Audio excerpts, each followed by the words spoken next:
Hi guys, today I'm going to be talking to you a little bit about my farm, and once human, I'm going to explain to you how to set up your water sources to make sure that everything is running properly. This is my current farm, and what I want to show you is where I am on the map right now. Obviously that will vary for you. I'm currently collecting oil, turning that into starter source, so I'm in an area that has both oil and water. If you are in an area primarily with water, because this will vary, you might want to set up these hydraulic generators. And if these generators aren't working, like when you first put them down, when you walk up to it, it might say missing fuel or something. All you need to do is just scrap it and rebuild it in that same location until it actually works. It's a little bit of a bug. The next thing you want to do is you're going to want pumps, right? So I have 3 pumps here because I have 3 different needs for water. In your build menu, you have pumps that will be under production and processing. This is your big pump, right? This is your big water pump. That's going to be this one. You always want this one at the lowest possible elevation. The second type of water pump that you're going to need is going to be under the functional facility, and this is going to be it's also called water pump, but this one uses 1 watt of power. Okay, so if I were to enter build mode, you would see that I have 3 of these on the outside of my building, and these are at an elevation that is much higher than those 3 pumps there. The reason for that is these pumps here will basically reverse the flow of the direction of water. And the direction of water, once you're in build mode, you see the direction that the light moves in. It moves from these pumps to this pump once it's on. That is the direction of your flow. Now, the osmosis water purifier needs to be higher than the second pump. So everything needs to be in phases because, again, it's reversing the flow. So this is going to push the water from inside upwards. If this was below, it wouldn't work. Now, you might be wondering why I have a rainwater collector even though I'm surrounded by water. I like to be lazy. I don't like to sit in the water and press G for a long time. So I have that collecting dirty water for me, so I always have dirty water. Now, the next thing on this list is you want to make sure you have your water tank. You craft your water tank from underneath storage facility, under facilities. It's this one on the edge here. Now this water tank is connected to one of those osmosis purifiers up above, and this water tank collects the pure water. Now the water tanks have 2 connection facilities. They have a top connection, which is the input, and that takes the water in, and then they have the bottom connection, which is the output, and that is connected to the sprinkler.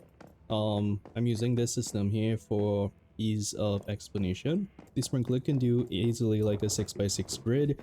I have a 5x5, so that's 5 across, 5 down, just to make it even. I mean, I don't have 5 down right now because I don't have enough to finish these boxes, but let's pretend, I'll put it on screen. And this sprinkler will do that grid completely, right? So 5x5 is aesthetically pleasing. It's actually more than most people would need for crops at their house. And the target irrigation, how that works is that once you set this to a number, you walk up to it, you press it, and you can change it anywhere between, in increments of 10, anywhere between 10 and 100.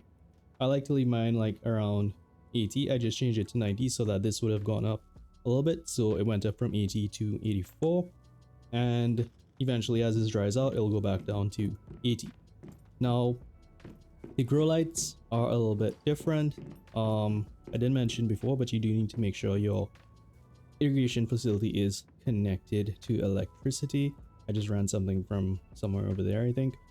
Now, once you connect your grow light, and you find these things, I forgot to mention as well, you find them under facilities and functional facility. It will be under agriculture. If you don't have those unlocked yet, you might need to check your memetics.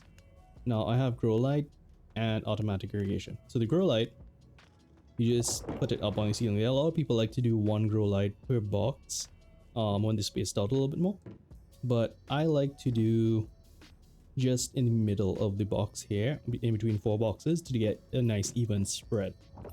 And the same concept with the sprinklers. You walk up to your light and you can adjust the target lighting. And the good thing is that you can immediately see how the light is reflected on the boxes.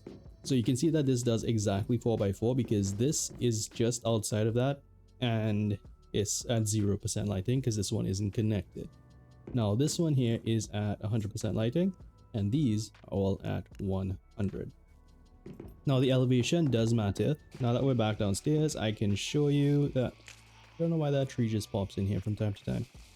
But now I can show you that I have basically two lights for a 6 strip across and a 6 strip down. Okay, that's too much math for my brain. I also set these sprinklers up first, so I put them in the middle and then I put the boxes around them. It takes a lot of finessing to do that. It's really annoying, and I put some sprinklers on the outside just in case it didn't do the full 6x6. It should. And for good measure, I also have the Rain Man here. Rain Man, you get that deviant from defeating the Umbrella Lady. It's a rare drop. And the grow shrooms are also a very good deviant to have around. They will actually harvest everything for you, so you don't have to worry about harvesting your crops. The grow shrooms also will plant things for you if you give them the seeds. And for those of you that were having a hard time finding a way to give them the seeds, because I know I was, it's this one right here. It's very easy to miss. You just give them the seeds, give them all the seeds, and to go out and start planting that for you. Okay, that is it for this video. Please enjoy a scuffed recording of what my farm looked like before I accidentally let my grow shrooms harvest everything. If you have any questions about anything that I didn't cover in this video, let me know in the comments below. And if you want me to do more gardening videos, then let me know. I do agriculture IRL and I played lots of Farmville on Facebook. I wasn't supposed to say that. Anyway, take care guys. Bye bye.